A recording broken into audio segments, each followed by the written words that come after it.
Area de mama ye twan ho ye kotie nwum kakra na Friday na mgidi say the nwum no twagu ye no ebe kanyan yen ama ye de ewura weekend no mu pa anti anointed weekend na UTV ye de abremu mu hya no so pa ye bibia everything is possible UTV ha anti anointing and anointed and divinely blessed weekend na ye de ama na ye binum awoda ntiri taw Nansana no ma me doba ba ko pe ma me opare bia keke wo USA Yakopo nhira wate onyo kese oma wa adwene mu do oma humu ene nyansa ene nyamesuro oma ahode ne kwatenten nyanyini be ye panipa me secretary ma me opare bia keke yehu nhira wo papa enen so eye binum awoda eye Auntie Eleanor Kakraba Barnes, and as a Kakrabans,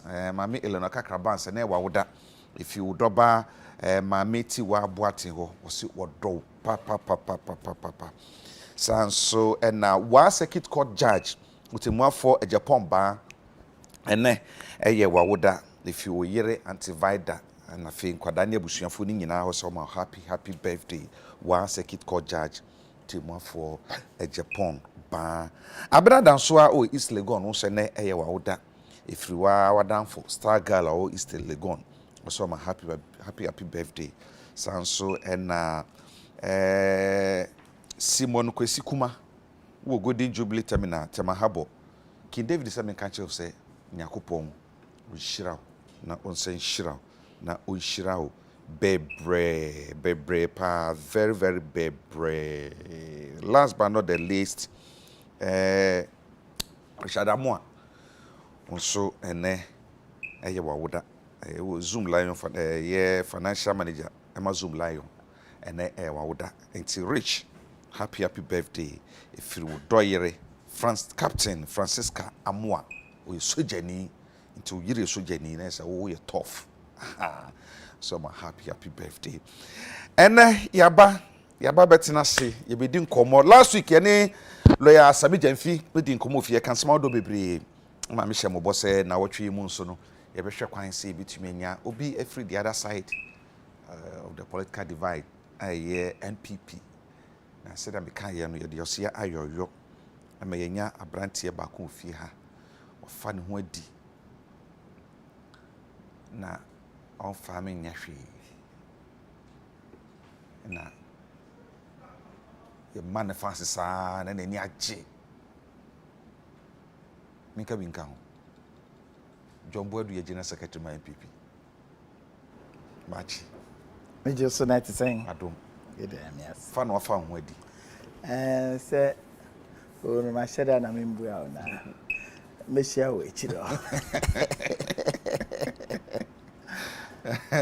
we shall rest of sheda be ha adwen a anya some call reverse boko so be boko de boko and party no moti saying no kreni mechia ahwefo nyina na mabo so nya bibia na ahyase a otumi to aso mobile nso no o reti TV stations a yehwe pa moka ho ni nyina ye dwuma pa moye New Patriotic Party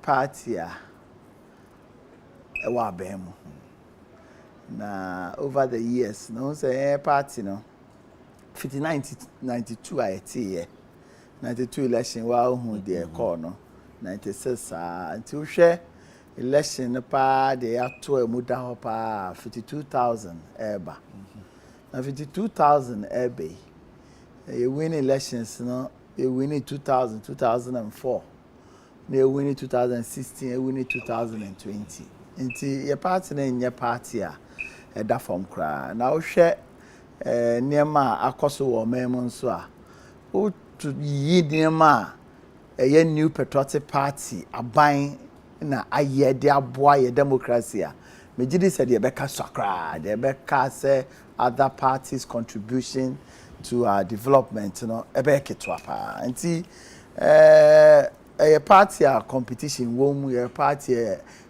ni wo party no ho ye win elections we the year 2020 quickly no they putting in place program for reorganization of the party. Into the entire leadership of the party, echo regions echo Western North, Western region and Central region. MET, the entire constituency officers of the party. I know didi in common near ma fiti hono this year annual delegates conference for the constituencies, best now watching me send yet throughout the country, each and every constituency. I national annual the constituency annual delegates conference, regional annual delegates conference, so 50 October, 1st October up to 24th October, and also I start taking decisions say 18th, 19th, 20th of December. National Annual Delegates Conference. And bring together all constituency officers, regional officers, national officers. And no boame didi home komo. At that conference, the moment national executive be take decision say national annual delegates conference I be to Japan. Now we a party na we proposal be for amendments in our constitution. From that time out to the 2 months time, until mid to September 10th. Until by November 10th, so we proposal be for amendments for strengthening the operations of the party. Who to me at the back through the general secretary. Na boabo ni nyina no. Yes, we go back to the region and the constituency because so be the amendment if he say Laura constituency. Not the Bremen one crying. Obi a war ascend not no. Proposal na e de aba no. Nti ya jiji ni nyina ni aboabo ni nyina no. Binding as one document. Ni asan de akọ. Nti obi a be hu proposals are obi e de aba. Obi bi e ka wo ho a ono so prepare nti e ba annual delegates conference. And that say I discussion no. Na you move on. Nti sa process no is in place. But before you do a honor so no. You declare September 10th to 30th as a mass registration of members day from this period up to 30th. The say party constitution, no share article 310. Can say was a polling station be a keep what we call polling station registers. Maybe my example of a polling station register. Okay. Every polling station be a was a register. Obia war document and how they keep it. The idea this time around is to get a uniform document for all polling stations. Until you have printed way over 40,000 of the 38,000 plus polling stations. No, and ya cheche ama constituencies ni nyina. So omo former polling station executives no. Na either Omube decided to go around the polling station and I say Omube designated a place in the polling station now from this time to 30th. Now Ubia or your party ba our polling station or no what road it until you provided dates, nipa ni din, the house number and I say GPS, the party ID card or voters ID card, the contact and in the signature. So tell Bia into every polling station Bia no Ushema this time we reduce polling stations no numbers no to the extent say polling station Bia no number bro 600 700. Now Ushe ni padodo atoma MPP on the average maybe I say 300 400. They are provided by say almost about 1,000 names.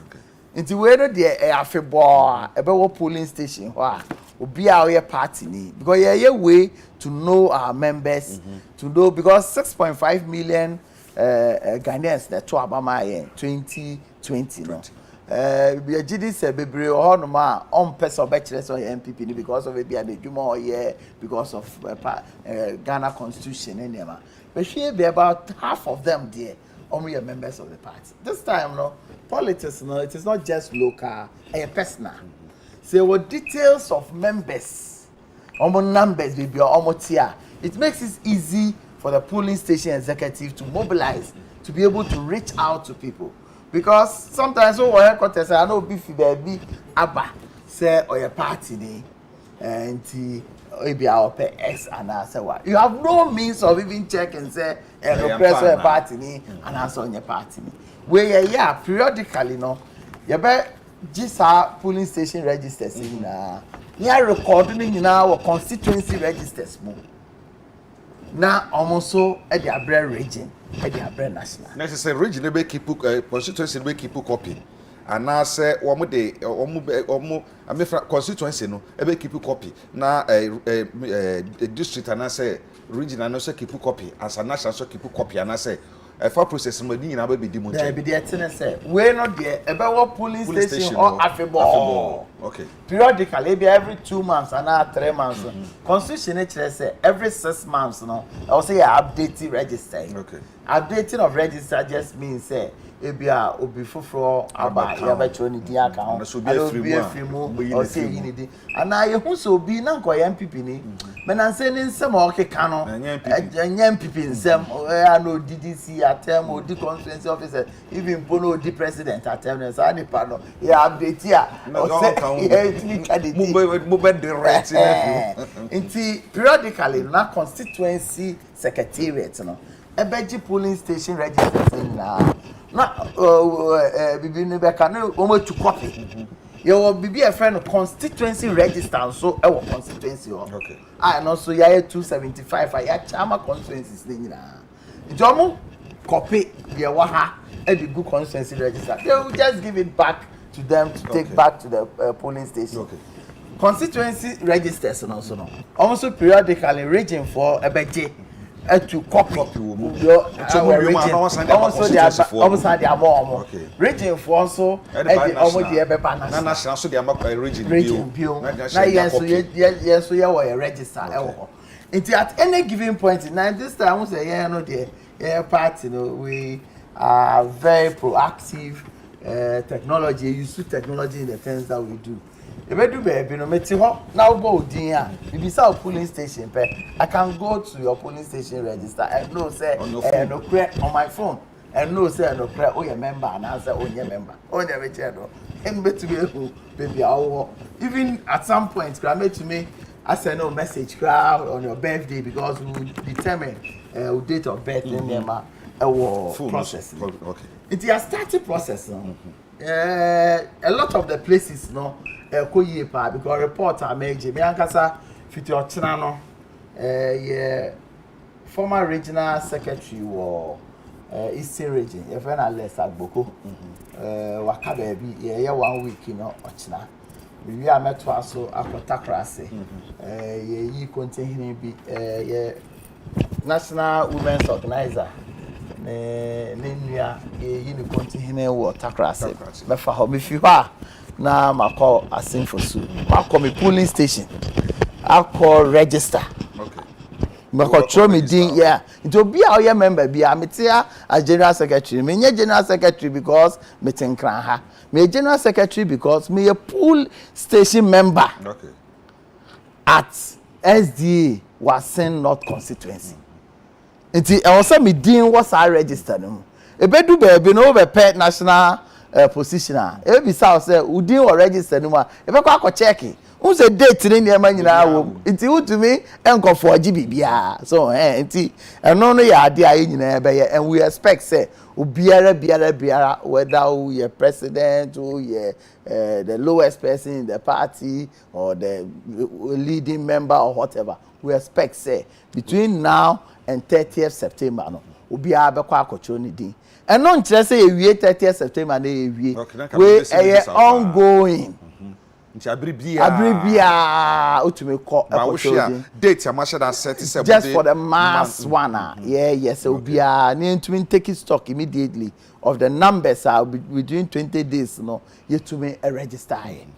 there ha drink kakra ne reporter made it say in some of the constituencies no because we know possible say ye beto aba polling station executives are okay constitution ma kire say all card bearing members of good standing ene tumi to aba eyi polling station executive ana utumi e contest so we be register of members ebetumi aye part of the document ebe kire nipa dodo a omoye MPP members at the polling station nti ebi betumi ato aba but the Americans so say mo bi anye na hwen say we ye the only document aye be use at the ato aba obi o no for instance as I sit here say man to me anko me polling station anko chiro me din wa ha na me wo party ID card I'm a member of the party na me tenkran ha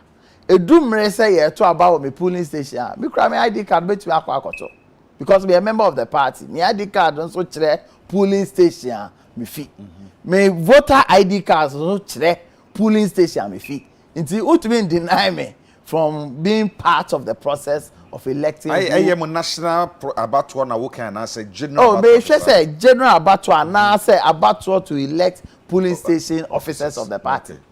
Me can we see say because a lot of people are preventing people from registering. Because we feel say be a woman who say who Jacob na said the oh yeah am said that me ni wa echire me no be ka ho asem no. Me who say me ma udin ba register mu me ka say me contest I want to ma me so ma mark you say ya dia nti who be no me over say obetro udin a me ma udin ma ho. We are not going to allow certain things to happen because who call o term you can break the 8 you breaking no kwa. One major challenge here sitting governments in their second term or more third term munya any apathy. Say omankasa members na ankasa no enya ahokeka enkoto abama omo. Yes omokoto am opposition no. And we are one of the ways emba nkofo ebufu. Say me a member of the party. My agent for the party crowd best 5 times. Me fear upon a yeah be kan abana me to me provide the table na ekunya na de koto abano. Me fear na sometimes a meeting. They do say me be tro me din e wo MPP register mu a mo se mo ma me ntro. Nti sa de a se mo kwa na mo pesa mo ye party na mo nkoye edu se e be to aba me so me ma me to bi. Me hu bi da. Towards 2012, towards 2016. Now NDC 4 years say almost parliamentary candidates, number all card bearing members now to aba. Me, I break my south and I'm starting in politics. Boys say what colleague no money now support to Abranti be one friend of wisdom, almost support no.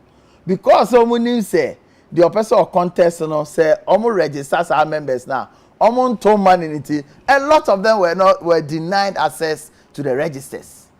They do na one register omo beto abani bi enyo parliamentary candidates no.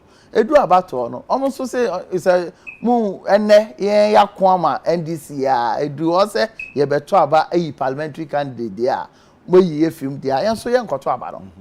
I affect NDC in the year 2016. Nti nya dia ye betena ase na because of individual interest me pay say me ye polling station chairman bion me person me ye electoral area coordinator me person me ye constituency officer bion nti na members are nim say omo ye MPP for omo ne aye adwuma over the years no na ye si omo ho kwan de ka ho bion no other constituencies omo nya challenges with independent candidates in enema so we share constitution ma the moment obekọ independent and say obekọ ko di independent bi eti no ye UFI party no until say be UFI party no o ye party ni so na be chere nti say ye fa procedure bi am en you being free party ma we must not deny the person if the person decides say or person obetro ni din and I have heard and gotten information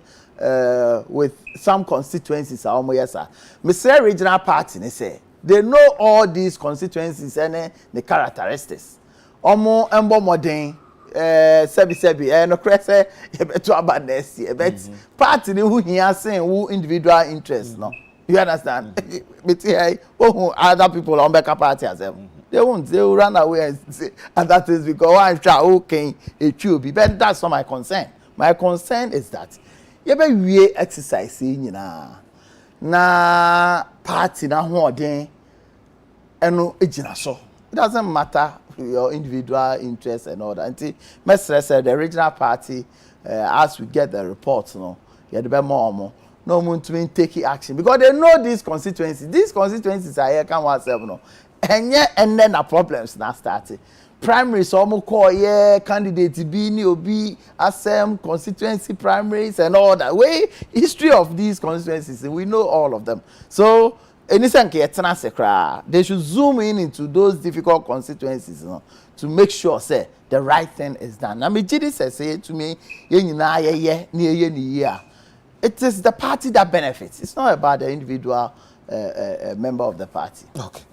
Hey dear, mama, kwama wa bru fine, palma. Ncheche motumi aba na we no modi kan ebo so dawuro modi kan eten ho kire party achitafo no grassroots 43 ansana eba na say for how long we near mo share say mo the beginning of the year no now the leadership of the party led by the national chairman of the party Honorable Freddie Blay you call region bia e ka 3 regions are yentumi and complete that central western and western north but all the other regions no 13 regions na ye call where one of the major discussions are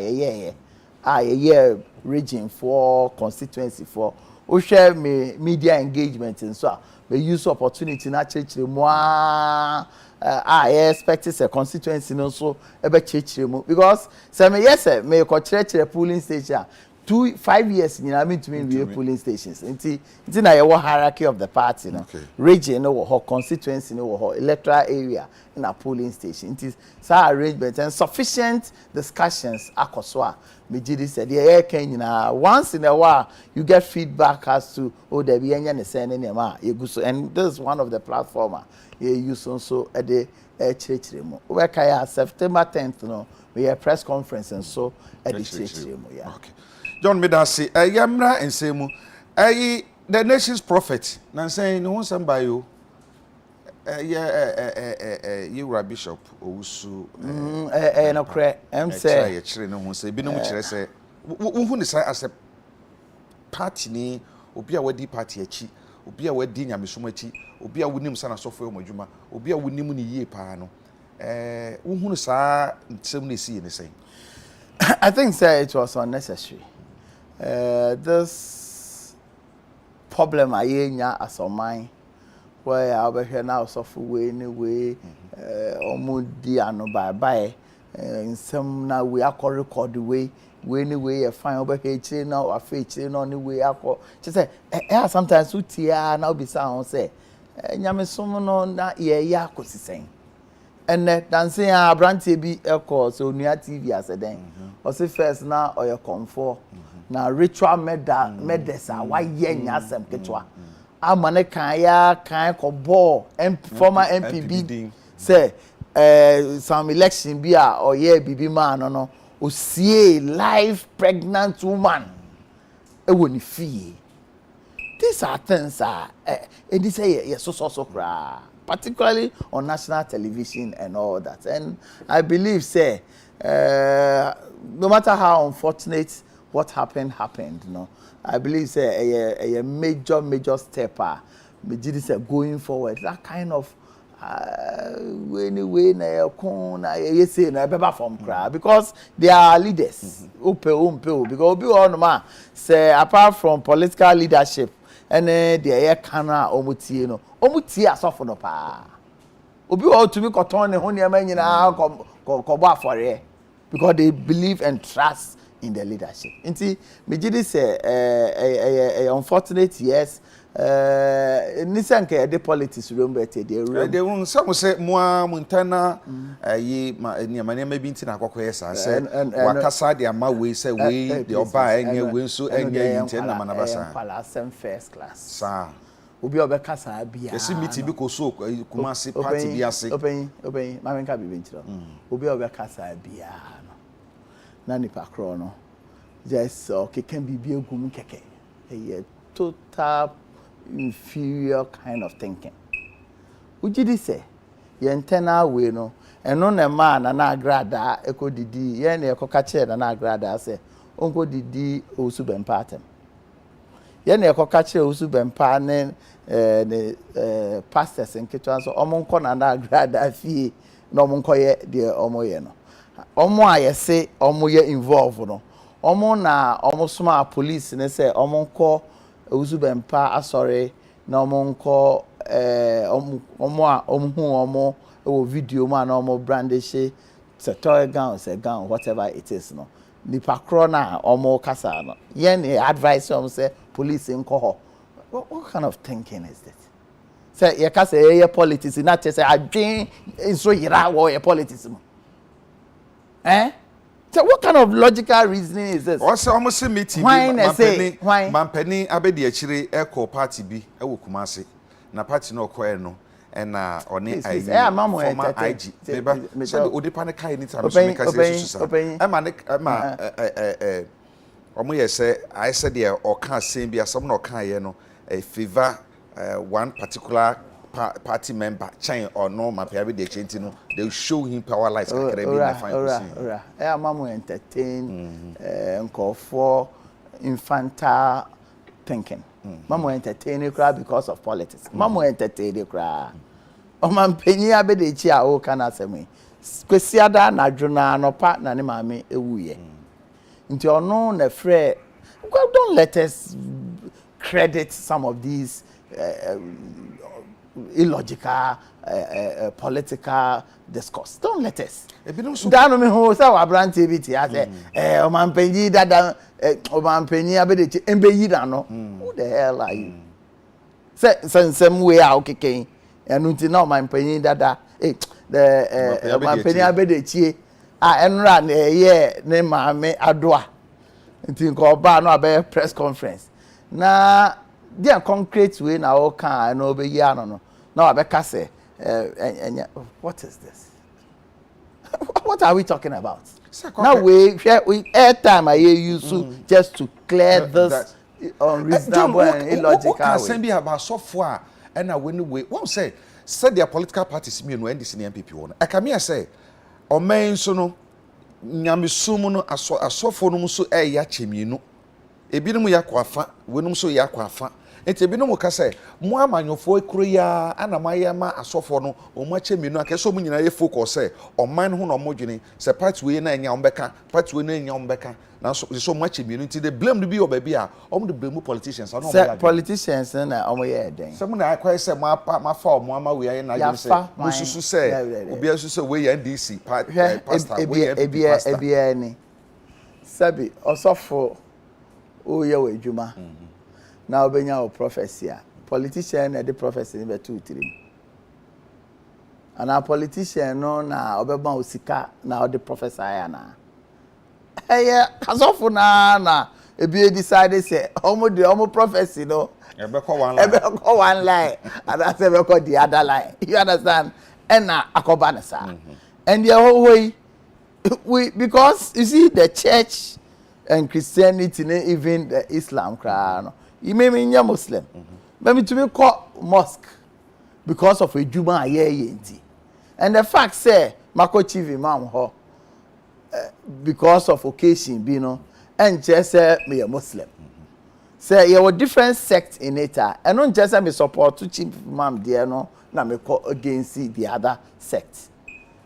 And you know how do you come back and blame politicians say yeah na yama o ma yesa o man kasa faith and a determined baby omo direction echo and omemu ha no sometimes no anyone ni ho nti obi be prophesy say oh NDC be winning na NDC and winning a still onya akukudro sa ebe kasa biom you know be che no obi be prophesy say oh ebia wo hoi wan hwe ya obenya accident we nya accident na otumi nya akukudro and people still follow.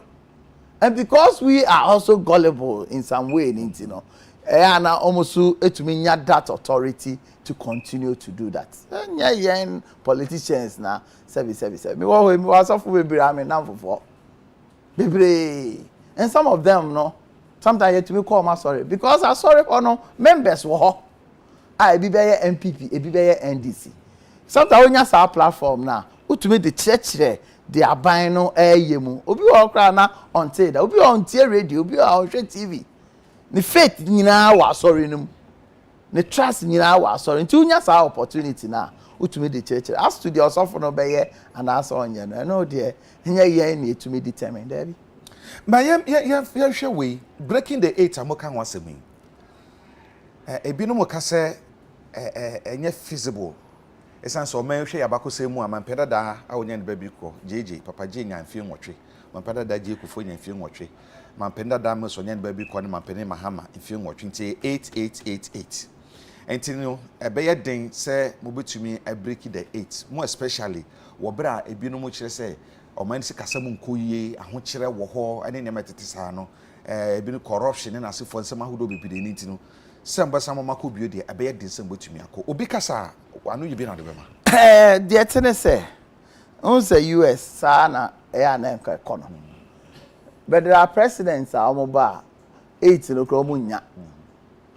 papa Donald Trump obeye dede akotu democratic free ni 8 years no wenya 4 years pe na odiye saa so na John Mahama bai say nka president bia di 8 years John Mahama bai because of one bomb modernity no ni 8 years no wenya saa so na se party bi wo ho ana ban bi wo ho na obomodin a obenya abro 8 years no because there's nothing in the constitution that says we do 8 years even with President Kufuor no it was because your constitution no I provided say presidential candidate na also nya 50% plus 1 and yes nka at that time no Nana Addo Dankwa Akufo-Addo no a presidential candidate we knew with a margin of over 100,000 I think I'll break the 8 you break it ada the possibility is there the platform is there and it is fertile juma obeye because one shall break the 4 ground to me said the Joma meant to break your no any 4 I don't see it that way there me when they say we share the new patriotic party for the past 5 years I buy now share near my now the total your opponents any alternatives or more me did say the Ghanaian people will have that judgment in 2024 and it is in the interest of our nation to have a government dear so better us so President Kufuor taking over from President Rawlings in the year 2000 not the total the size of the entire economy under $4 billion listen to me under $4 billion within 8 years now President Kufuor BA economy increasing the size of the economy more than 4 times just within 8 years.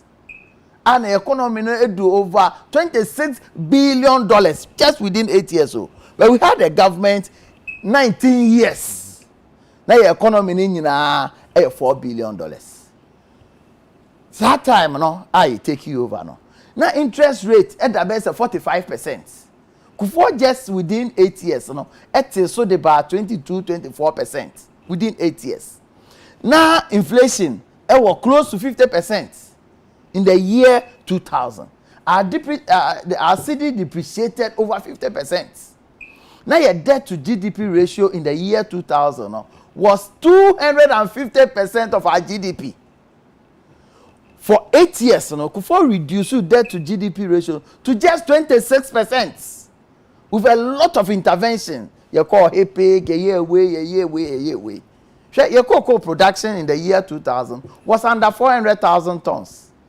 Time Kufuor Fiho near do 800 to 900,000 tons. Near GDP growth in the year 2000 was 3.7%. Answer Kufuor Kono near 8.3%. Near discover oil in commercial quantities. Your the school feeding program about the capitation grant about within 8 years so. Ye be fi ho 8 years no senka ye nya MPP aban or to aso nka be bia ye wo enne no enya asem ketwa within 8 years aye nuanom e ba ye GDP growth e 8.3%. Omo kone omo dey about 3.7% bi ye cocoa production na we are gearing towards 1 million tons per year no ye ba ye ni this year so wa onim cocoa sibia akono afa na ye your debt to GDP ratio from 26% almost go 72%. Training college allowances keka gorgeous bet time.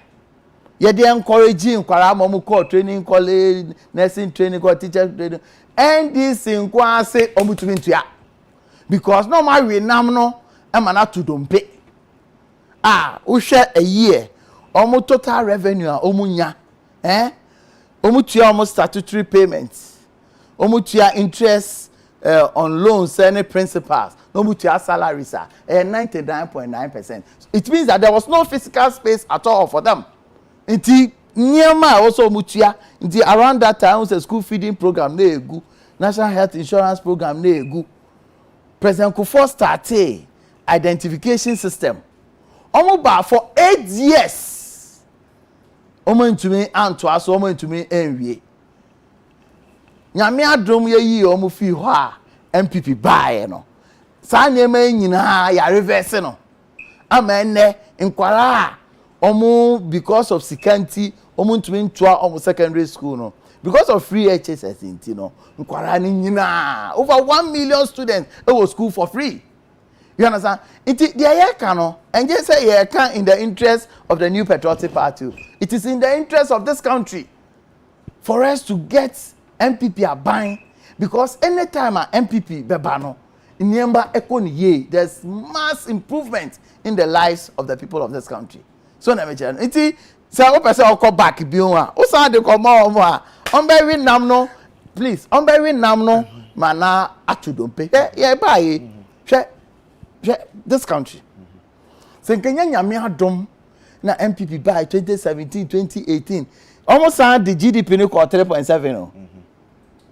You increase no call 7.8% in the year 2019. And am I a buffer? And until the COVID ne buy no. You've seen the whole world.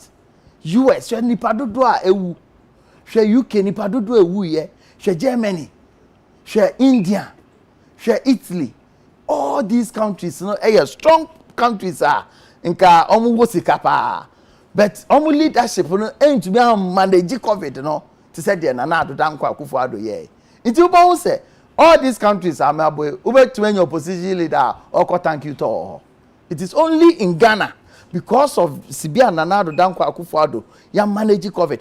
A country ban catch them a country ban in a nya COVID. Omu ye lockdown omu ma omo mundi be aduane di free country ben omo nya lockdown around that period you know yet electricity bill so about 50%.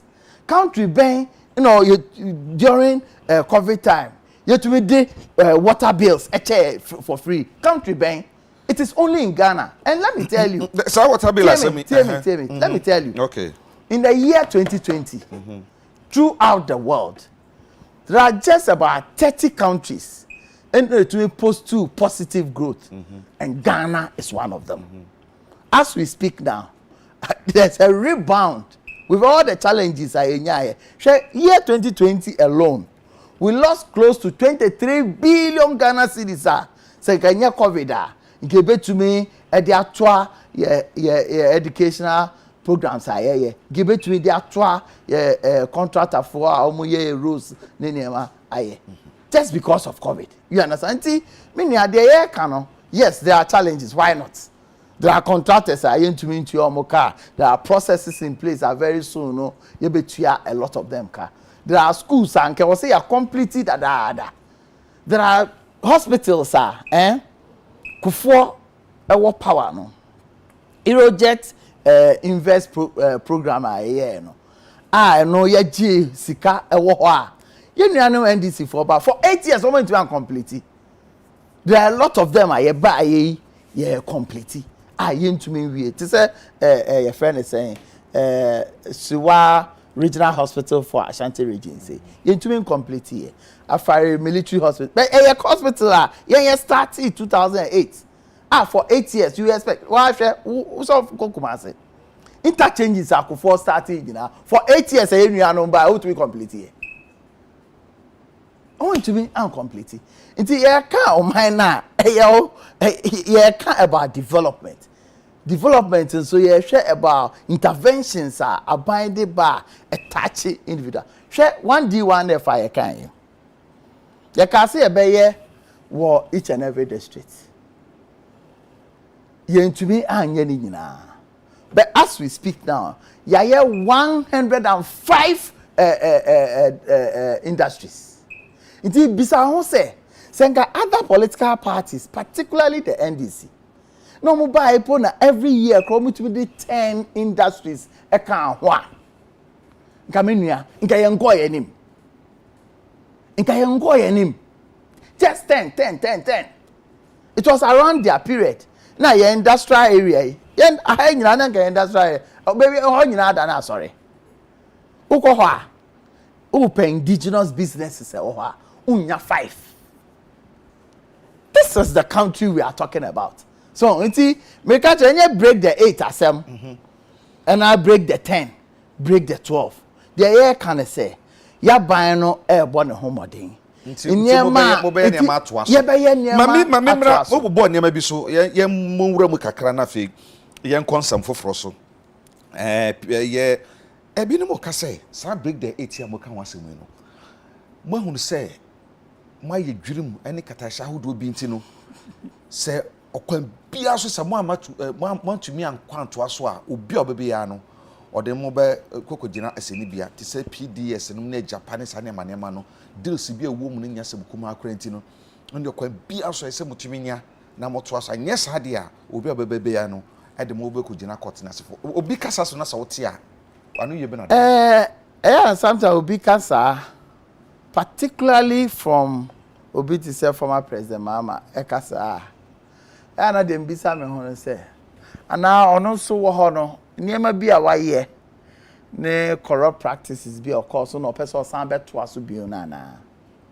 Because let me tell you, you see, sometimes said the former president can he was short memories. Until all of a sudden if you say before 2016, okay corruption penalty for bofu. Okay corruption no more for my jam or because in those times say corruption no more here no e bin see that because you can say a corruptor e bia o bibi na wato so kakra but when the omo to my contract na omo year overpayment yama contract 30 million no nipa ni deliver 30 million no ni amani 60 million go for ba ku ye odemu yi or no say or koji loan or IMF. You see, and sometimes you be say because I'm say we fiana. She saw certain switch limited contract here. Jomama Edema Azuntaba Nipe Agambiri company. Certain switch limited there. Musemo be mobile money interoperability. That is, say, MTN now transfer Sika, Ako, ABA, Airtel, and now Vodafone. Ebe easy. Fantastic business. Fantastic job. Now, one my contractor, one for call PPA. $1.2 billion. $1.2 billion. You better be who contract. No. How can $1.2 billion? NDC wo at the frontier omoko IMF apart from policy credibility no sika no mbenya wo IMF nyina no $918 million $918 million meanwhile what you am obi contract $1.2 billion ye twa sa contract no mo ye the only $4.5 million the year sa project ni nyina. It is a difference in anka in a echo. Unim say, Omunya akukudro, esa de akko court. Say, omoje damages. Now unim si ananga omoje. Omoje $478 million of contractor. You to me just $4 million a year. And there's somebody who is a friend to John Mama. You know it. Say nipa bi adiboni ete saa. Nyabutre bebre gina court kura yen wie. Aso democracy dey saa nete. Bebre gina court a yen wie ho asamonka. Opuni oni court. Ye wie ho asamonka. Baby mu wo court ye wie ma ye jeli omo and you know it. It's not as if say yaba na yete ho na ye nhwe han. The court processes no so no. Hwe nipa no ode ukọ arbitration e wo London. Between Sunday na be gina court ha.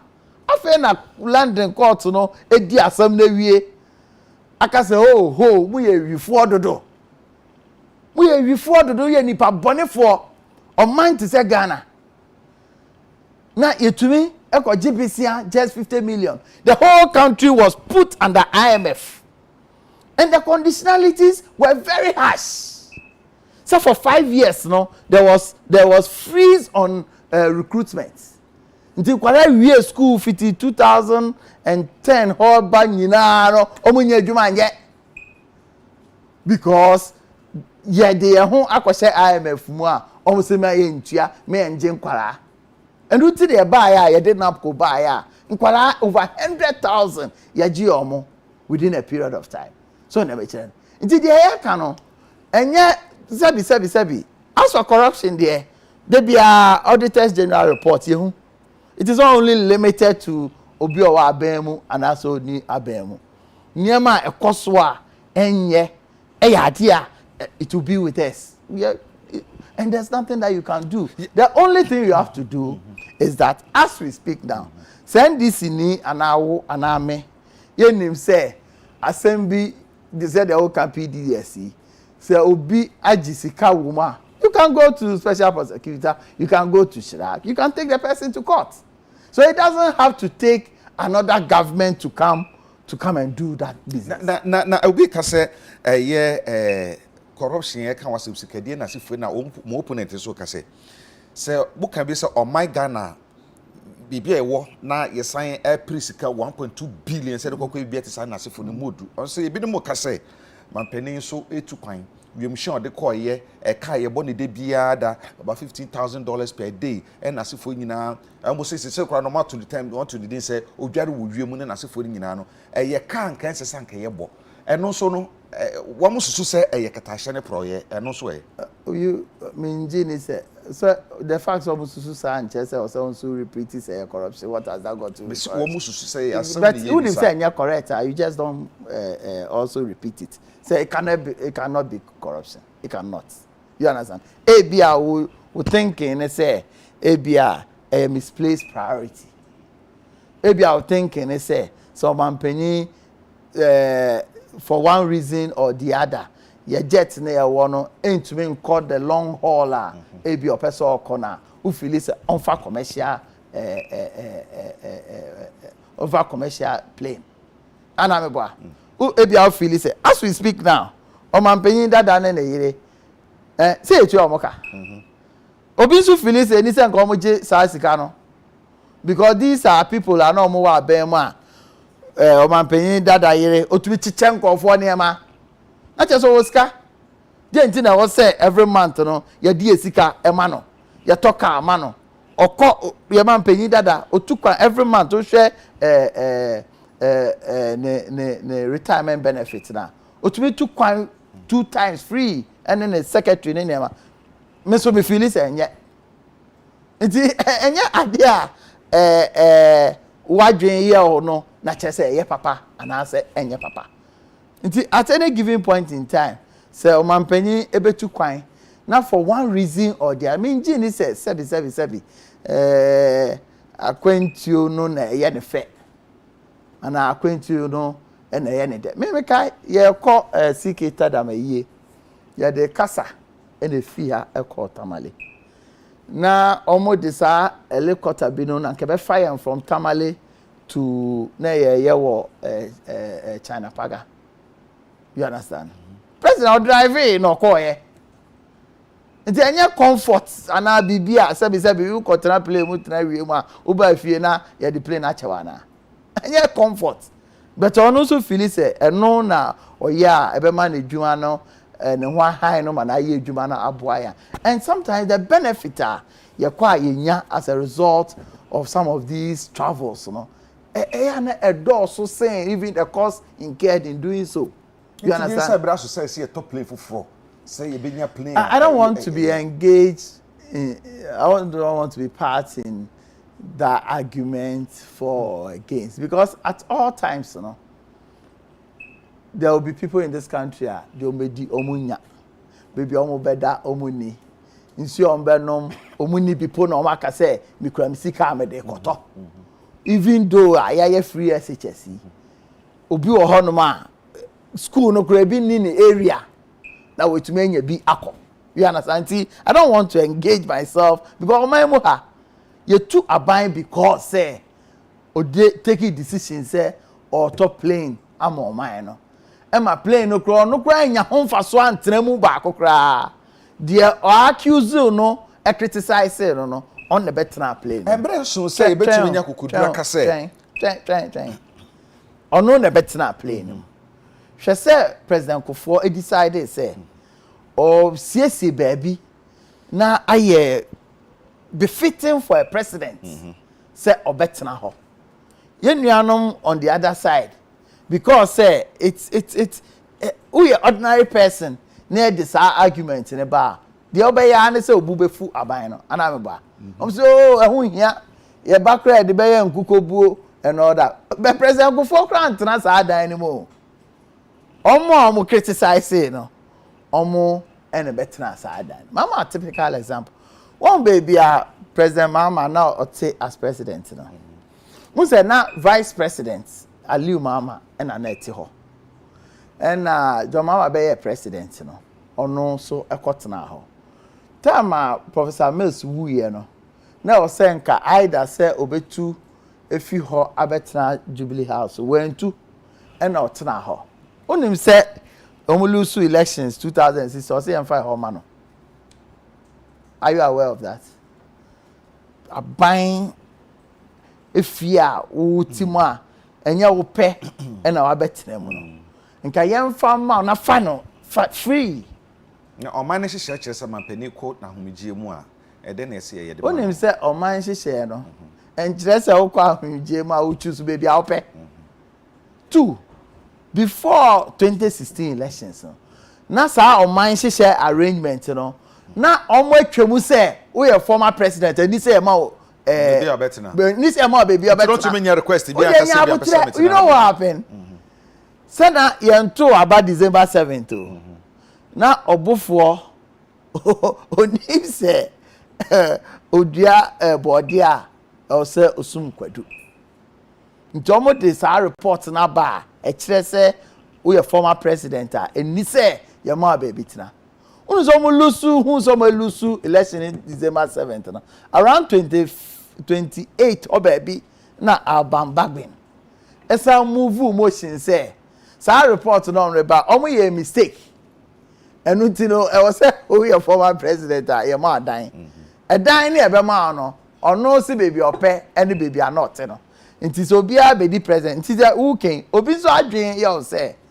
if it's say we nya side dan nti o person san be di president this time obetra Jubilee House no okwa aka say Henva Jubilee House ma no say ne o say ma dan nti ono be decide Jubilee House they say your mind dey na baby are not no na your mind dey your baby a ya sheda ye say ne we dan say cast to say ya sheda si say esi wo say e betumi ahwe na yempa infatra sanka yes Jubilee House anka sana ke bia be no say na me kire say baby a na ote no e ho na vice president etna na Aliu Mama e ho na ote ono so na ote ho because no a vice president obeda na president o say go to na went to and no say yemfa ma no as we speak now the current vice president no e ho na ote it is a ho no you see for baby a vice president so say yemfa ma Chama fama no. Na sa nipa no o san kodi na chi say ye nto abama ni bio. Na next time so because of Jubilee House. John, what can say me about water bin light bill no? A man for comments on day bani bi and me ba be na ebi no can say sanya man of the ma ye nyina no ye say tua ne back indirectly. Esan say sa covid to na mo dia covid to na mo dia ba no.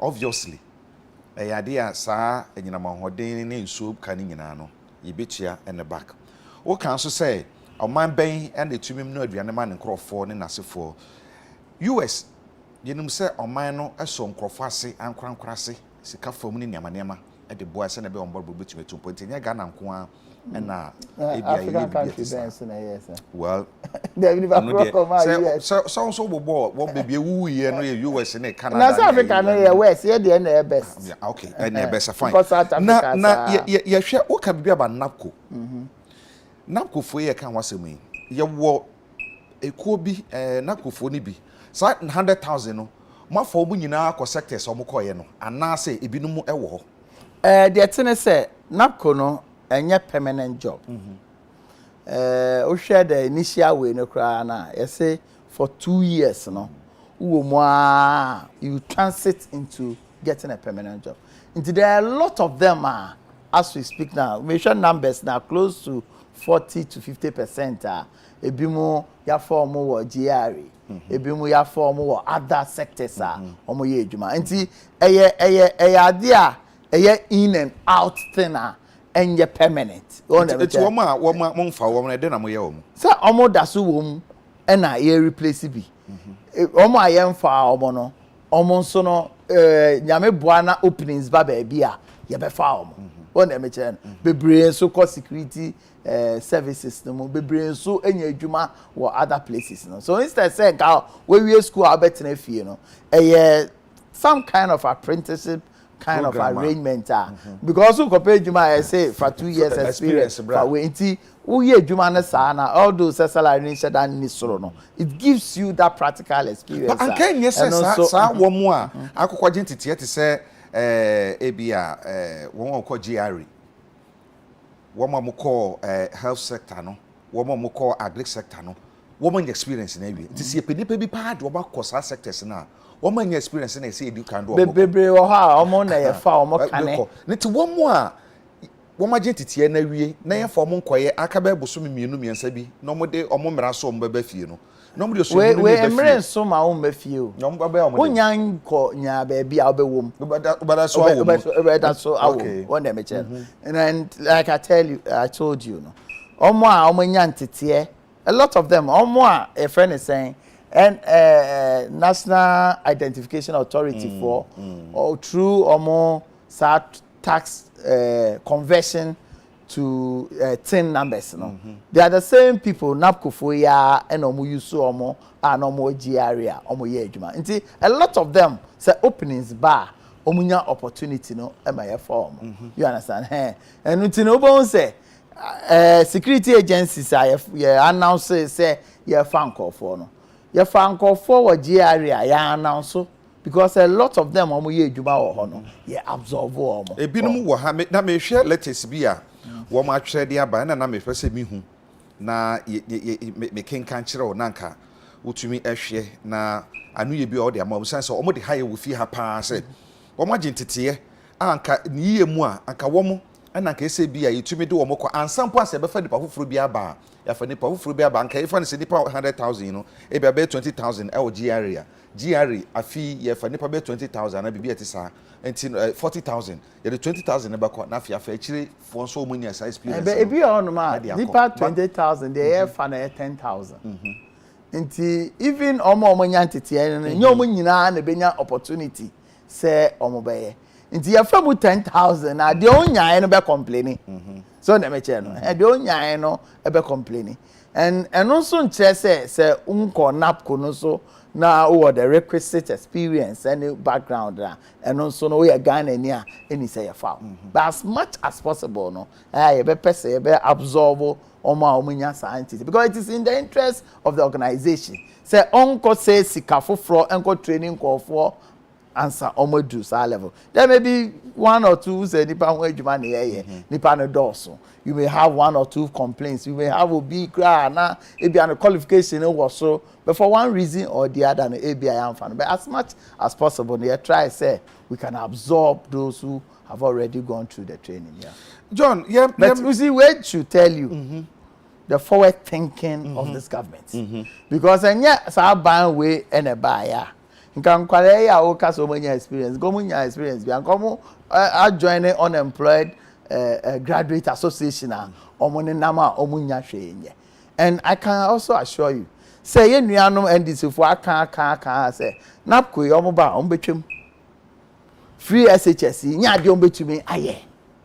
And then a lot of these interventions are there no and ehun sunsanso ne hun faso no Ghana fo na nya nti ukoka say oh MPP di ATS nti okọ against free SHS no okọ against abanya obeba ontumi ntua training college allowance ontumi ntua nursing training college allowance ontumi ntua ontoa 1D1F no so ontumi nfa comprehensive program member no emboa ma ye increase your cocoa production.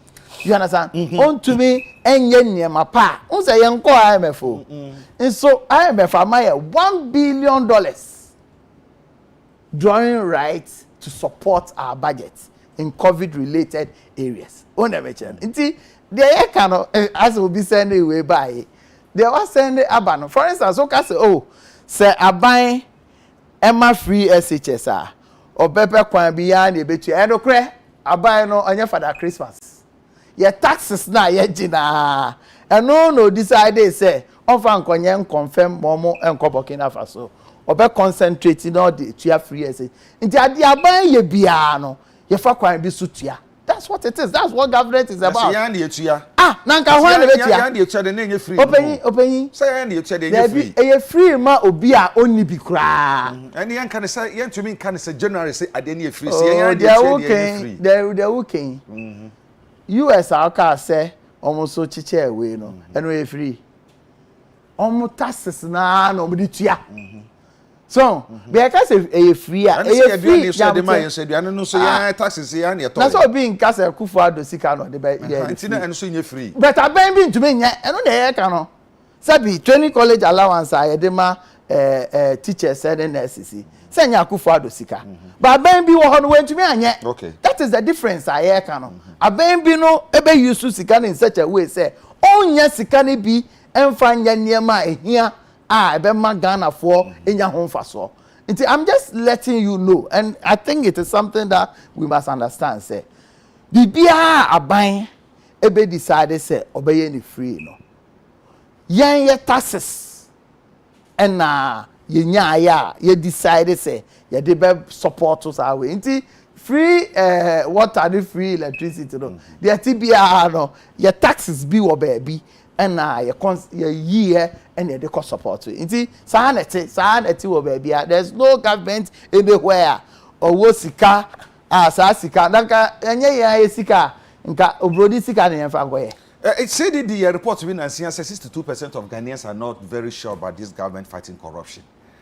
Na sa report you by na hu sama abe bebre na eno hu ni say 62% of Ghanaians ni nyina you see ni nyina depend on perception and these are reporter omo here at a particular point in time obi feel say o san ka sise mbre ko aban ache omo edifika de jira to egum obi feel say akoye a wo Dubai ono nka obeji $1.2 billion awenya or the quarter $478 million damages on ESA. Yan tuamana ya gene sikano. Also buying crowd the plane call coaching ba no be jelino. 1 year sir.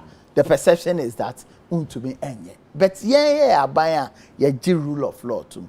Ya abaya ya g periperio etum. Obiara must have his day in court. So na mention nti nya de ebetumi yes the patapa bi na ebeye nti obi tinche a no kosi semra no ebema ho kwan mi etumi aye I say uzu bempa asemi NDC for osen ko boy omo boy abaso because omo ankasa pro no aka say omo anka omo nye nipa no even aye ade bone ne kura because omo ye MPP NDC for nti omo nye udi sa ebu oman a wo se oman hwe nkwara ya omukotena muntie a omukaso mbeku judges ombeyese court ebu omofo no enya de enwa mo bia mfa ne se agrobi na omudi omaye bi da se nkwara di aniamo hosem chief justice oba so mo be fefe no o be ni say no ye de o mo tu mo no President Mama and na ban including the running mates enyina ko sign book say yen yi nkwara no na yi omo ye the say it no mema o man no enko denim nti yen ya ban de ya ban a ye be sure say the rule of law bia benya ni day in court bia betuma nya access to processes I also ufem bia yemfa na eno de bi no mo ka se mo aban na ni abre so obekwenta katasha ne proye pa corruption anko be ti se citizen vigilante ora matinamidu wo bro be special prosecutor no yen nyina gi ni di so betuma ejuma na so no asaba bonte be kan se aban man free hands to operate niam ahodo bebre wo ho a si akwan a eni ntu ama na tumi am nya adwuma ama ne kra kan say the current president is a epitome of corruption eni nsama ahodo bebre nti sansam na kan ni nyina no abosremu kan na say bibia no so kan okure bi oba bi we say we discuss individuals as a limit so and me have a say discuss ideas okay say a special prosecutor no but say I say discuss ideas we discuss individuals have a personal because it's our working me so metumi can be actually say ono ankasa nso no he was not fit for the job. How did he? Because for almost 2 years office keke kra we ntumi anya bi no onye fit am assess na asra mo fa no oh na say ne we say vigilant then we dwa na numa adwa anti how this so father on ko be ya de ye nyina had hopes but some of us had our own reservations. Well, this was somebody no ni PNDC aye adwuma over the years. That time no na attorney general no SI foreign minister. Until most of the cases in courts at that time no Batiamidu and na Odi. Until he was virtually the attorney general. Corruption of course he was attorney general. You understand? Mills by corruption of course he was attorney general wait to me and but he created an impression say and omamu hano say ye who's the MPP ni be started kasa against MPP aban pe no adani hero as to whether the all cano no cre and I say eje no cre but hey on discussion say hey bibi niam bebre amaken wo de ma bibi topic baako emra na menka say oh say ade we de enka ye ni si anka be better no na be news we are not critical in the kind of thing me hweniam adwuma ma ye in this country over the years onim say 2012 ye campaign a mene Nana Adodan Akufo-Addo call round onim de na nkofo e de kai me oh Wayomi no ma started to say anyom no che say nsema yate a ya kan nyina ne niema ye nyina eno de nka obi atimo Wayomi na be koto ye no eno na omode ka so wo ka say my owura matena me do nya fit for the job na bibisa say ansa na ye be fo obi say nipa do so maga na mu ye be fo obi so nipa na emeye adwuma bi na onipa no ya hwehwe ne mu ahunu say onipa no oye obi a owodim de owo suahunu obi a waben e wo bebi epese de ko no obi a ne susu ye betumi aboa ene nana montuo ebe ya de a question bi a hye da enu papa me betumi akasa matena me do say ye kan wo say be say oye so ye kasa onye fit for the job that means say na say anya due diligence na say yankasa antumi anhwe mu yi unza oti ho unza oti ho minimum pa ne pa dwuma bi wo ho no ma dwen mu no imagine say obetumi aye nti imagine say me president betumi aka so minimum reasonably why you dwuma ho ha for a very long time nti ebia me de dwuma we sha onsa obetumi aye ebia me de sha onsa ontumi nge eno de eno nkyerese ma anye due diligence nti eno de ya ade a etasi de bia obi o no ma obetumi adwa na numa obetumi aye we we your due diligence about checking nyina obadwen so obetumi aye obetumi akọ and sometimes you know obi nya power nso a na ne suban no so tumi se santem benye suban na asesa no suban no wo ho but no nya power into when who subai no so na me chanti some of these things occurs but my only point is that me pese be personalize no me pese sabi e your mind na ye nyina ye chechire at some point no ono na dwen mu de o feel say adwuma no ontumi nya bio and me born aba so say ohun so ontumi nya bio no ono ankasa resign obi wo ho a ontumi nya adwuma no but we no that so ti ho o de ono dey do baby o me tumi nya no my reason so John who say I'm cautioning you all the time say me personalized discussion and I will no na say responded they one can one they responding ma they responded my reason dia ono anga sent me but like I said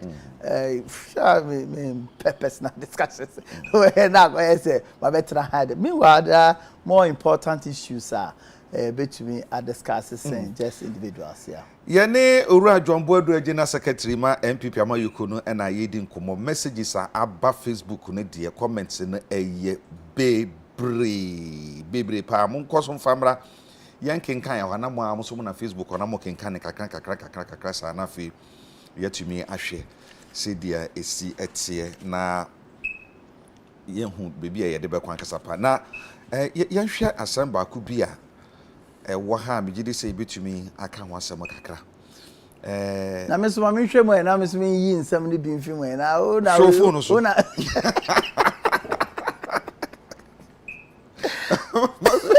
so the any be on your family nation MMDCs then Ebinu say no, we have the men, so many we have men and women. I feel but people na feel and say they dino APP abontin. Well, said that I didn't actually and so you don't have the men. No.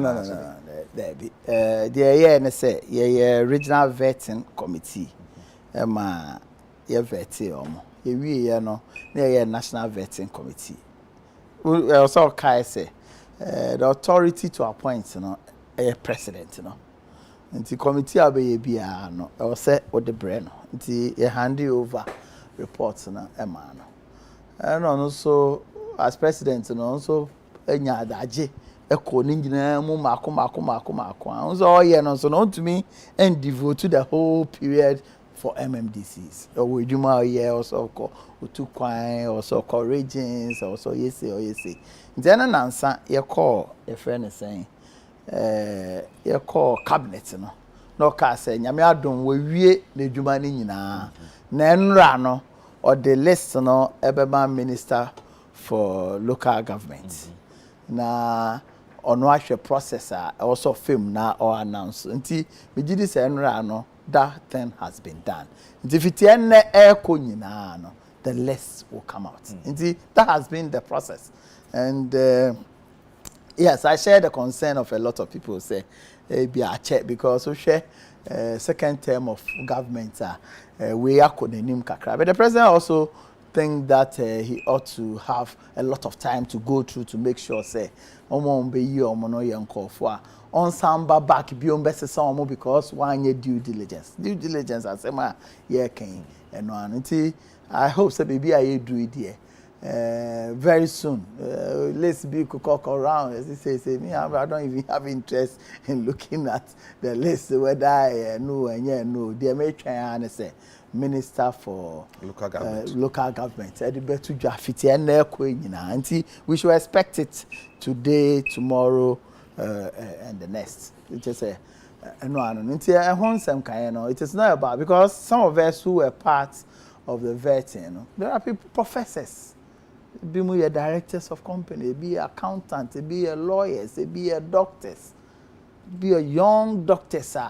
We share experience omo pese omo edebe boa omo locality now. It was amazing. I realized, particularly people from the northern part of our country.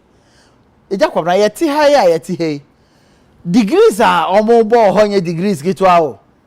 And because of UDS now hono or a teacher ni or ya no aba Winneba College of Education or ya no akoshe UDS no ya the masters so e bi mu ba 3 masters e bi PhD just say enya san keto o qualification pa particularly people from the northern part of the country. Wono.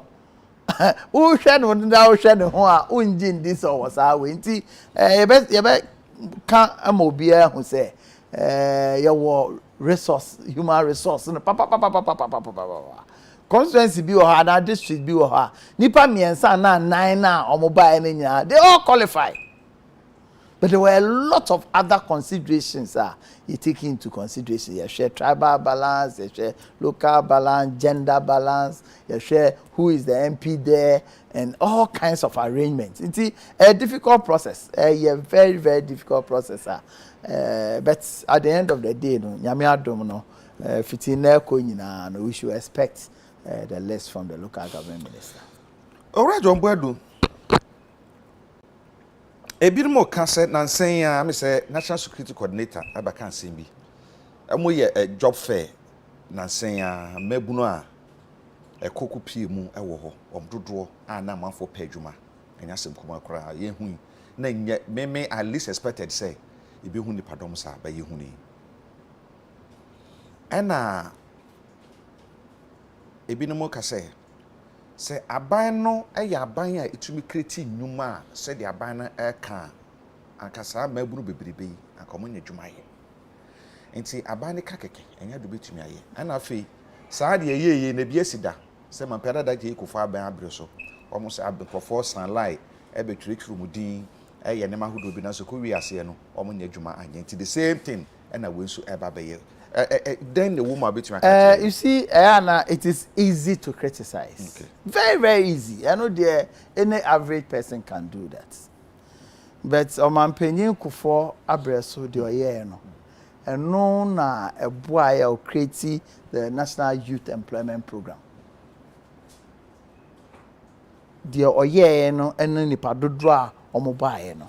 And no the boy or create the National Youth Employment Program.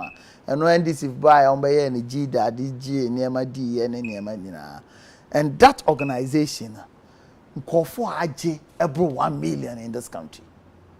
And the kind of jobs are sometimes who tia umbu and I ketuya the more in some communities big baby or not you 300 Ghana 400 Ghana through Zoom Lion. It's big because you know and yet the whole day 24/7 job no ebi osan we full oye nti okopra no pa ebi mo amachi by 3-4 am wakoye na djuma embo be 6 no we wie a okone fom ana djuma foforo bi na oye a saa sika we eba e big money for the person nti wa o tie kire de and wa o ni saa foresight ne yoga o kofo akomango fo abegina wie ma chocho din majority of gofo abegina wie chocho din no eboa ma ban etumi create a vehicle ya de gin kofo bebre but me ne o de bia sa adwuma no nya de ebeye you understand eno so nkire se mfaso ni so aboa nkofo papa de kan obion ye job fair ya ye minia uti hey se ka se ye pe obi a host program ya omo beba se omo pese adwuma no majority of them ye adwuma wo be dada so bia open change of environment, change of job, career and all that the who no interest omo nyina anya adwuma. For instance, obi wa napco na onya adwuma ye absorb na na ka se ye job fair onko ho obeko ho obi hwe DC for a friend is a vet ye majority of them ye adwuma dada obi a teacher obi a nurse obi a lawyer obi a way it was a numbers bebre aba now who conclude say because of numbers aba nti adwuma ni ho a who ye mistake big mistake big mistake. But also a more opportunity to know, say, this is the kind of human resource our. Look, your recommendation. Some of them your recommendation say, well, yes, we in the background now. And that the men for DC in man, but it be a manage you for fraud. And I says, I need pay. I will say it to me training no better than a member of parliament. I will say it to me mentor no better than you understand. Some of these job fairs no matter what it is, a positive. They here say we take key data because I inform government of intervention aban betumi aye to help. There are a lot of interventions that arises out of it. Mama, a typical example of Kofo Edioye. Niti any time to obi beye bibi to know say then air cost or not, we shouldn't rather criticize aban on that. This will be a year no interventions in mind. They may expect somebody and say in a month or 2 or 3, we'll come back to organization. Yes, no more database of the omo year no and then home for so omenya for so bia. Then you can come here and say ebia omo deceive you. And so I believe strongly say because ye hano ye job placement system no ye effect first pa minim na ye wo omo wo labor office me tena obo ase kakra na omo wo labor office wo ha wo pay adwuma no okotro odin wo ha na ya frel say adwuma yen ha this time and shut down work isa so na me nti me so some of these things no yenya abotre yenya follow up me can't say men criticize there be now to honor and criticize so abeden who pose the oh here no eya na say enye and you must have the feedback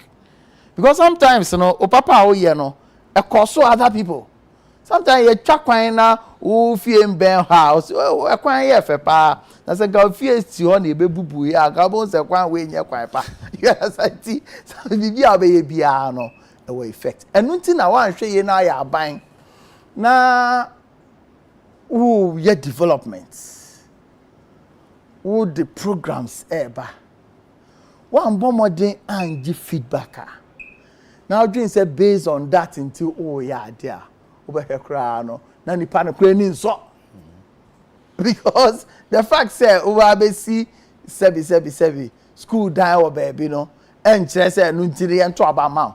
There's a need for constant feedback. There's the need for constant monitoring. Some of these things, I take it as it's like the fix the country. Me a positive, mommy.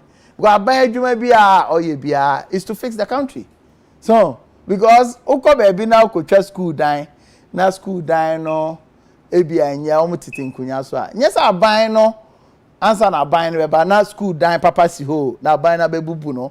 No mama atine kunya so it only reveals problem a wo hodada or say aban edi ho djuma nti these are some of the things yeah John Boadu Anki JB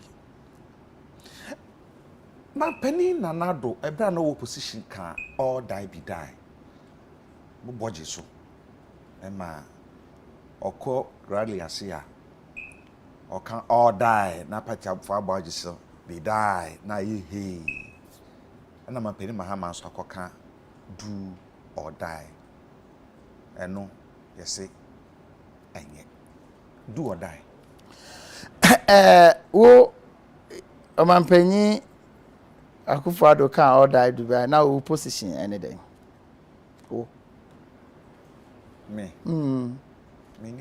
na only position bia to do or die so position there then well ebini o say oti o memu ha o ye panyin wo memu ha obi aka all die be that o many position obi aka do or die o many position easier we dey there be say easier no because nkoda be say make catch father na ento airtime o now we better. Who airtime dada? No, who airtime? You see? Na better na me so me na be say me yakwan you. Say baby ati say no nkyere say dey how na be. Yeah, conversation yeah. But me na be. And question and answers. The question answers but question me na front you know. Conversation yeah. It must be conversational. Yes. It coming now view na. Me view there. You view there emboa ma conversation you see? Nka view no ebe revealing niam bi samu omanpanyi nanado eka all die be die no oka si asem so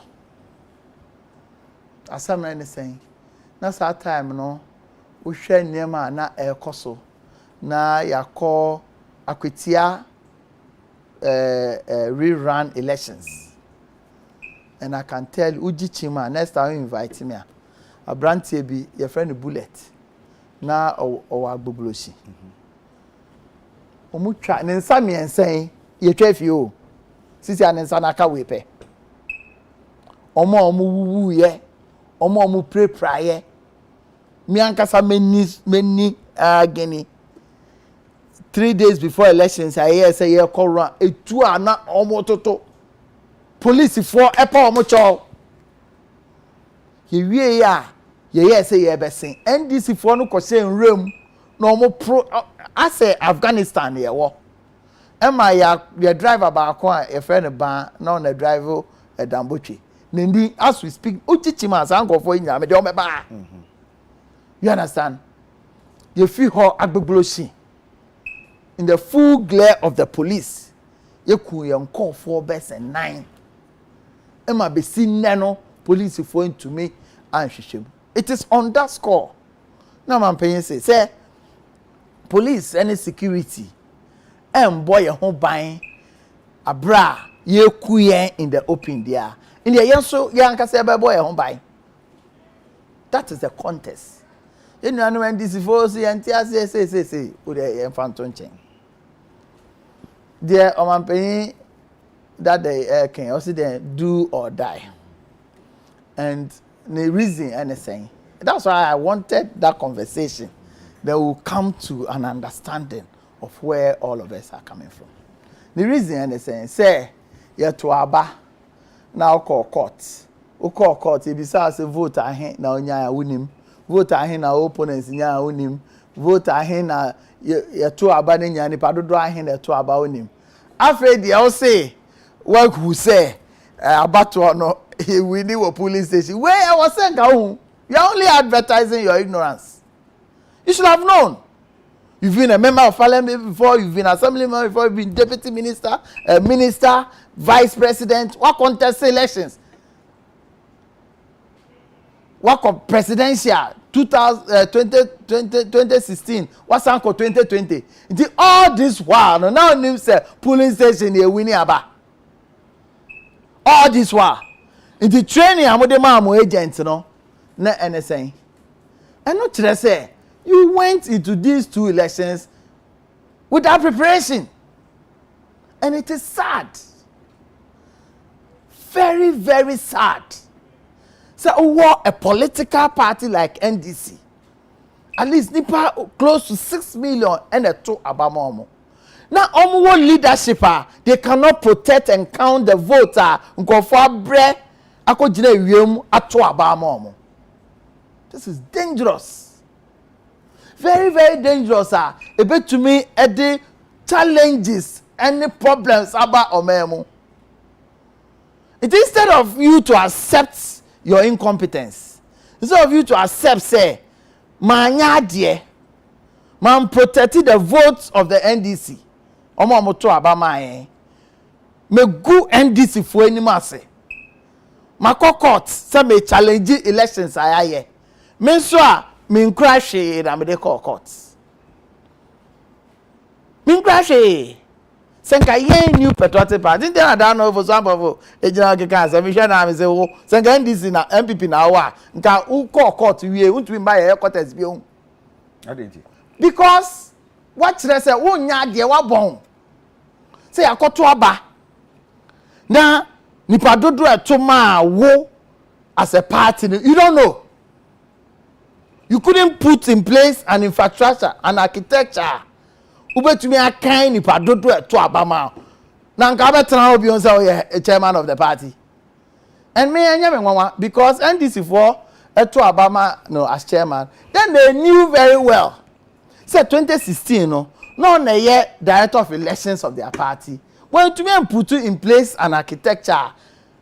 And until omo lose election kra no omo say omo comfortable lead anameba. It's new patriotic party. Nka want to me mba beyond all the contest elections so. Because it is gross incompetence.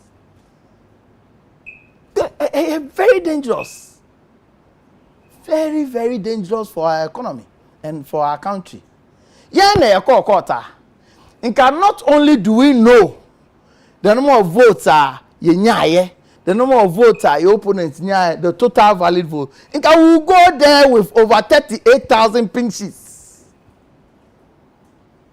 original ni photocopies because we had a system in place. So it is nka oye ni niema year nka onka do or die. Do no the obey die no no kwa na bewu.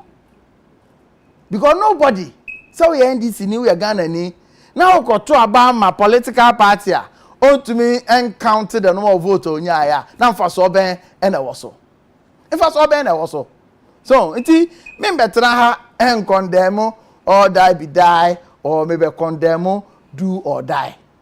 Do or die. It's a reflection of incompetence and reflection of irresponsibility as a group and as individuals are almost leading the NDC. So come you almost near my year. Nka almost be kase and then you win election. All these years you win election or polling station. So if you go to an election, who name say you win election or polling station, it means that you are not fit. You are not fit to get any one vote to say tomorrow. Yeah, look, maybe a national organizer. No. Now, I caught 2012 elections. There were issues about missing polling station. There were issues about foreign polling station. There were issues about overvoting. There were issues about unknown polling stations. I'm saying, me, we are national organizer of this party. Yeah, in Tuaba, in Wie, na afe na me kwahwehwe me polling station. It may be a friend no. Pink sheet tracking system. One day, me flyer, me call elections, but put in place pink sheet tracking system.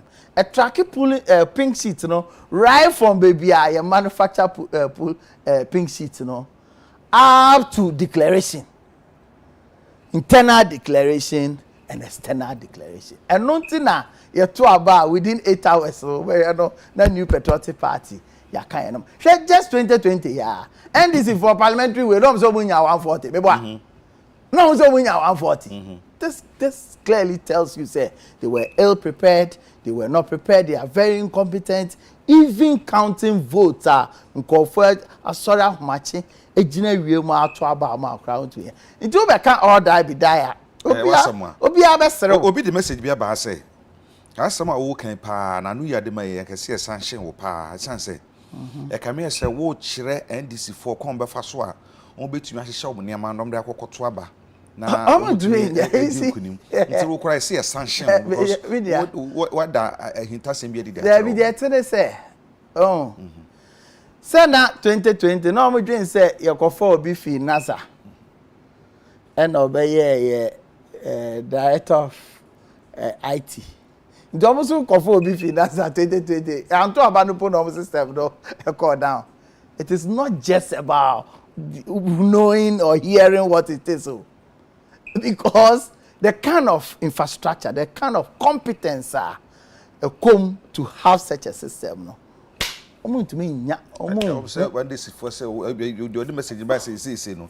Watch MPP mu security ni na they all kind of na adentina in the omo question adentina ebinum ka say Dr. Kwabnadufo yese oba ababepre oni mampene mahama eba bepre eye Franka de Brand NDC din mu e ka me se moni age pa say Dr. Kwabnadufo ba when the one MPP I won say ni age a age say Dr. Kwabnadufo ba tell me one person me nka say me say MPP obeti saga bi o kire da kokora e kan say anya se me kase na energy de but said me can be say that is all that I wanted to know kan wasam kra say Kwabnadufo is coming to contest the president, former President Mahama. Because of a political analyst.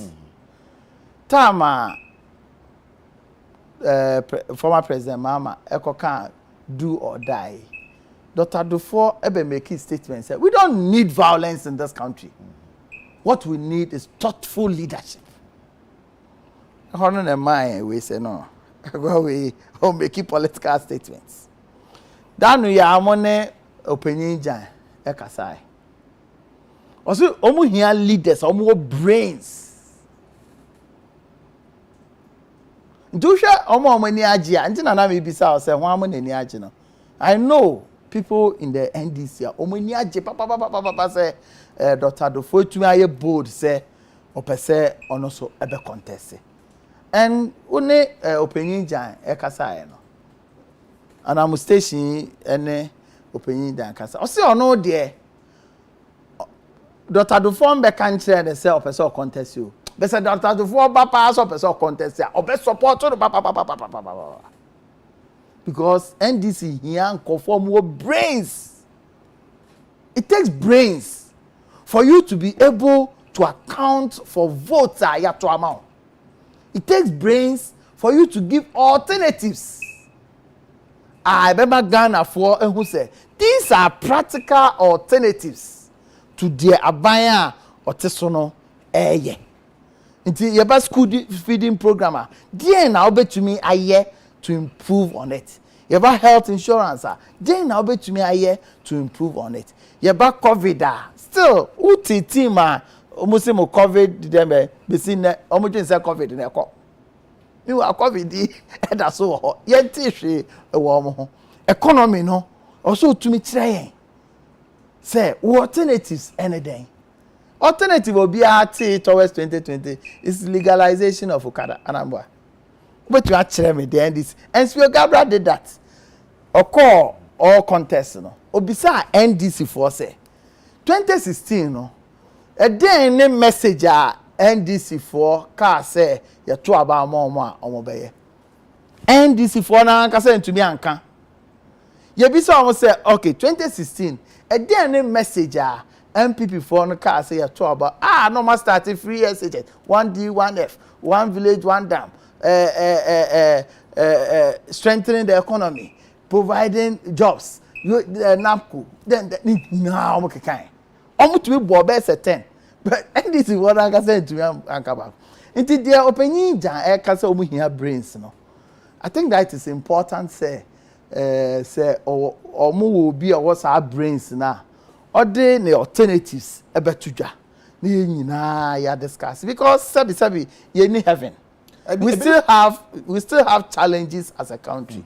We still will need opposition omo betumi aboade alternatives aba na because here can you the free SHS ba e buy and this for are they not benefiting omo man go free SHS no omo dey call so it here dey near my papa ba whether you NDC we MPP we benya ho faso nti ye here alternative nti some no can say you here brains no I think it's important all of us take particular notice 2008 Muluzu election 2012 Muluzu election and 2016 mobile na 2020 yeah but na 2024 so yebeba na 2028 yebe samba ye nya nru ho ni ntino na wonka na me catch matimedase okay ebinu makase say brains asem ni ye ka dia anya me na also bisa me wonko bisa NDC for say brains asem ay all kind even though that brains are not there per ebia dia what of ya what in kan so no or temperate person yes omutumi coin enya votes parliamentary seats no omutumi gibebre efimunsam even though brains in quote that so called brains no they be an any ho and na vote margin presidential no so no omo ba omanim kakra na ultra ora ultra loto TV the gap between mo no wo mo no I said that near wide say 2016 the say this year no ultra loto it's not is it not the same as say one more Korea and nam system mo betumi dey agi to me na film David ultra loto now kocha 382 near about 482 I can nearly to win but won win oh dem say it ya koto abade ko presidential now we crab ban no 2016 year kono. Now the president of the Republic of Ghana, Urajo Mama, Oko elections, no, Olufu with a margin of over 1.5 million. Year 2020, no, so obe winning, Oko elections, Olufu with a margin of over 500,000. It is nearly to win. It's not a win. Year election 2016, no, then this was majority in Parliament, close to 147 or so. MPP snatchy 55.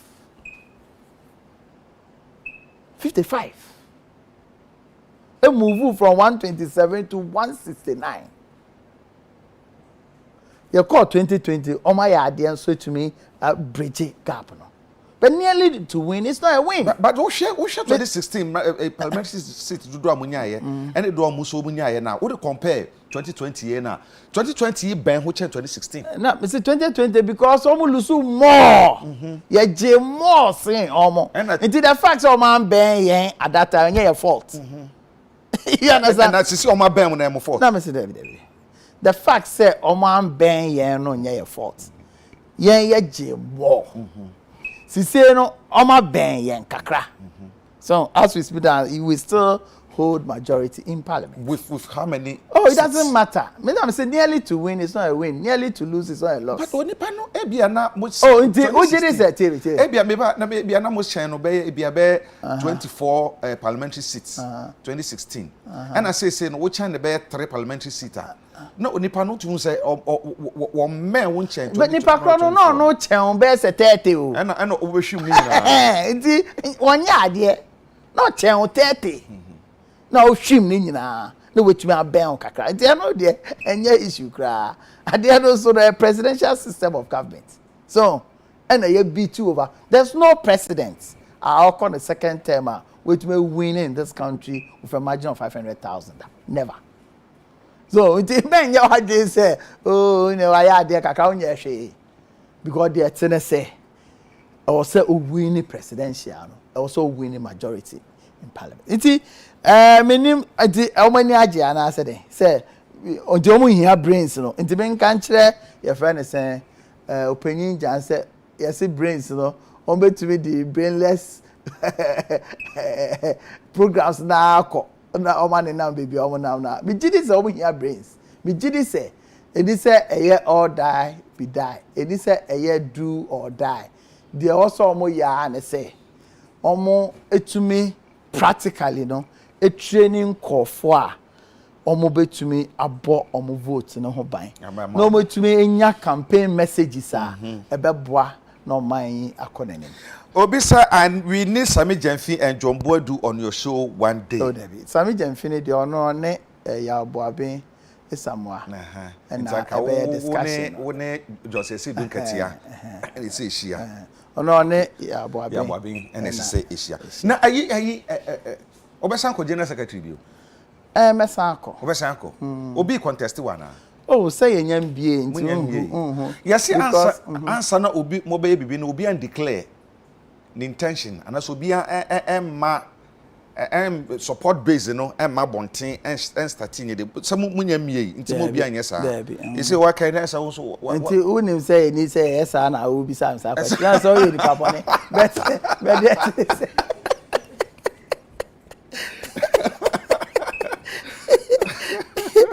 with there but there to say me tom rabia okay. Code of conduct near the buy, no. A code of conduct a guide presidential and parliamentary hopefuls. And your code of conduct a guide internal elections. You understand? Okay. But in your BA nomination, also we are moderating what you do. So, and to ask me that question, I answered knowing very well, say, code of conduct, preventing me from just saying. But it will be wrong for me to start campaigning abra me way juma I say me and the obi say me all do say na open me born in the way nyame there was no code of conduct like that. Roger Boadu you na no pay me so me that was it and say discussion I lively and I believe say said the nyina ye hono aban o say nyina ye dey ahonde support ye nipa ho adwuma and ye dey once in a while be mistakes and I want genuine constructive criticism of what we do because ye nipa e bi kra dey na ye no kra na adwen say oh ye papa o be hwe no na akoye bone we accept that but the alternative is scary. We don't have constructive alternative government in place almost between the ideas aba na ye nyina ya discussing. The just exhibition of incompetence.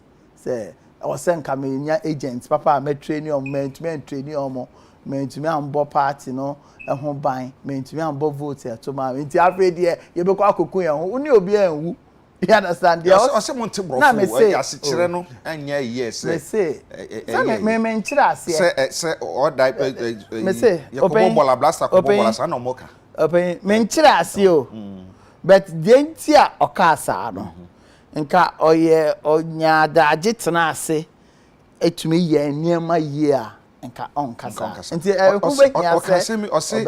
we won't steal anybody, we don't anyone to steal us either. And I can say we would say that the right thing must be done for a free and peaceful election. Free and peaceful election, one kasa preparation. Okay. So, preparation and a beboa. One prepare year. Now unim votes a unyaya. Obi sisi ukura abeden we hu. Nti assuming say NDC for no cry sisi yomo. Assuming say electoral commission results of boy kra no enye correct. NDC for na kasa nim abadodo a omunyaye. Nti we no ubeden na wenya justice. Nti omunyi leaders a omoye competent. Omunyi leaders a ombetumi aboa na omo protect omo vote na mom. Yes NDC omo vote omunyaye nie. MP yen de ye wo sa system no dada. Yen so ye vote enya na afi de sia. Nti o hwa ye to about 2020 we. No more seats ameka se yenya nyina ansesada anabeboa percentage ameka se yenya nyina ansesada because ye the system at to high between until we expect that na afi ye nyina yetumi akoye nti me da wase chia etiefo na ahwefo nyina na masa aka esi so say registration of members no koso me akasa koso starting open the message be by me ya message se do so twam no say me nya ba he de hwe me nya o de check viewership no enem aba he na fa check obi a wo say me de na be boro so messages a obenya no bebre mate bra John me dance obi the message be by say ni area no almost start registration no yes, no, possible say baby area. You see, there are some constituencies omo decide say omo ankasa de register no ebekọ few mankofo acho omodin. There are some constituencies polling stations omo design it baby a omo ye no. Baby won so nti me say no onko the polling station executive. You see the eye nyina no. Ye pese ye ma party fo hu say ube win elections no ube lose elections no ejina polling station into your party ni na polling station polling station so you were executives so obi wa ha onim ni polling station executive din onim ni electoral area coordinator din onim ni constituency executive din ebi mo kura po at the national level no ubi say say national organizer friend say o si Sami Jemfi national level. You understand? It's an exercise, It's an exercise, yeah, Buanso say, you bet me who are leaders at the polling station. If you don't work, say, Nehono, on who baby, he should walk to his polling station secretary or polling station chairman in his polling station. No, Kobisa. Okay. All right, John Boadu, General Secretary, Emma MPP, Amayokono, do not find Uncle JB. Na yenya nene ene no eye empuni empu ye beda na se pass onya bre eba ye nem ne se nkomo atwetwe enye nyina na be obi ade eden a bi beko bebi nko bebi nanso no o ma ne chiche ne ye munti na ye ne santie be san ada na se bio se onya bre eba ye asida so enam de ma wa wo hwe me ene production team no e wo nyuma pa mo ye na me nso bi betina ha na de omo se mimisa no bitumi ebisa de ma no mamo na se bia manka messages na moma na ha mo sense du ba bia wo kaso bekenkan a ebe ma flow no be ye yi kakra nti mo fa nche me binim se bripa mu no ebenya bre na yasan ahia bio nti ha ana ye de adekyenso ma ebisi midin e de eja kwabena enyankopon yehu a ye adomo a ye besan ne mu ahia na ye di nkomo nti be bia wo bia no de wakan ne de awte ye no nso famu adwene ase bre no so a wodi bebi akukrumuti no ebekọ eye Ghana enye bebi ya akukrumuti ne de enko bebi a MPP wa de bekọ akukrumuti de ze MPP na ko to aba wa ana ko to aba MPP